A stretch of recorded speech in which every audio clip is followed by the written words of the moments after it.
Yo, what is up, guys? It's Pedro here. So the Washington Commanders just made another free agency signing tackle Foster Sarell, a 6'7", 322-pound tackle, likely for some depth. We'll talk about that in today's video. If you guys are new, make sure to subscribe, hit that like button, and that notification bell as well, so you never miss a video. It's going to be a quick video, just on campus right now, but I'll record a quick video for y'all. So yeah, they signed Foster Sarell.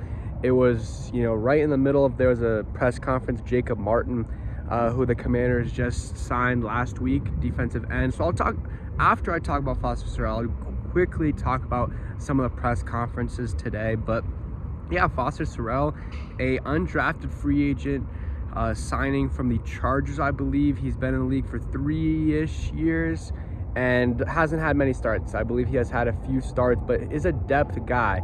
The Commanders are bringing in a big body, 6'7", 322-pound tackle. He is a better pass blocker than he is run blocker from what I've seen. And yeah, just solely a depth signing for the Commanders, a guy that can come in and most likely will just be a camp body. But again, he is 6'7", 322 pounds. So, maybe has a chance to make the roster as one of the last tackles, just because he does have the size that a lot of, teams want and, coaches like.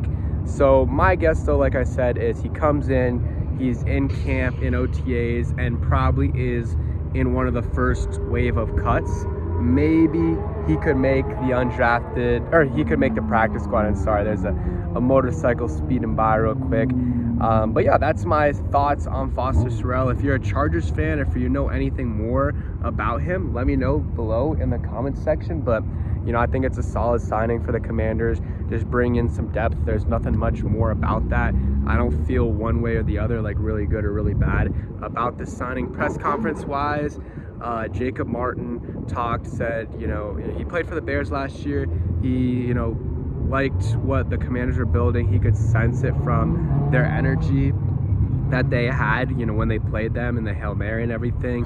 He said, he's a versatile player, and he was asked if he would rather play D-end or linebacker. He did say D-end, or he'd rather play in the defensive line room. So that is, a little bit telling there.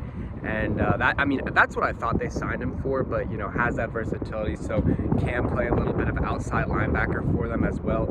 Has a connection with Ken Norton, who was in Seattle when he was there, and then also Bobby Wagner, and I think Dan Quinn, not completely sure there, but he mentioned Ken Norton and then also mentioned Bobby Wagner. So I'm first 100% that those two guys were there when Jacob Martin was there. Not sure about Dan Quinn, but that's a guy that has some connections in the organization, and I'm sure he's played with other players as well. Noah Brown talked today, said he's happy that Laramie Tunsil's on the squad. He obviously played with him in Houston, and they had a good relationship there, so that's good for sure. And he said he's a good guy and a great player, and they have a security blanket or whatever he said on the left side of the line, so that's great. And then he talked about the Hail Mary. He said it was cool, but he doesn't really look back at it a lot. He's trying to make new memories and new plays, new moments. So that's cool for him to say. Noah Brown, I think it's a good signing.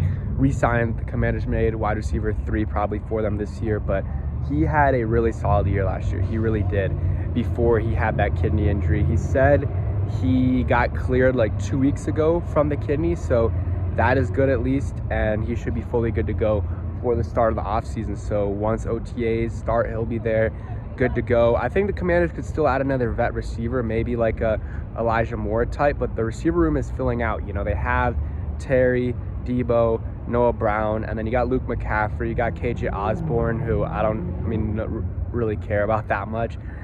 Maybe they bring back Crowder. I wouldn't mind that. Sign one more veteran, and then draft a guy, maybe late day 2, early day 3, and then also some undrafted free agents. That's how I'm thinking the receiver room will look like. Nick Bellore talked today.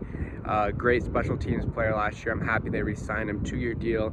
Said all the right things. He said he was and really everyone said all the right things, but he was talking about how you know, he had the most fun he had playing football last year with the Commanders, and he'll have a full year to really get acclimated the offseason because he got signed like the week of the season.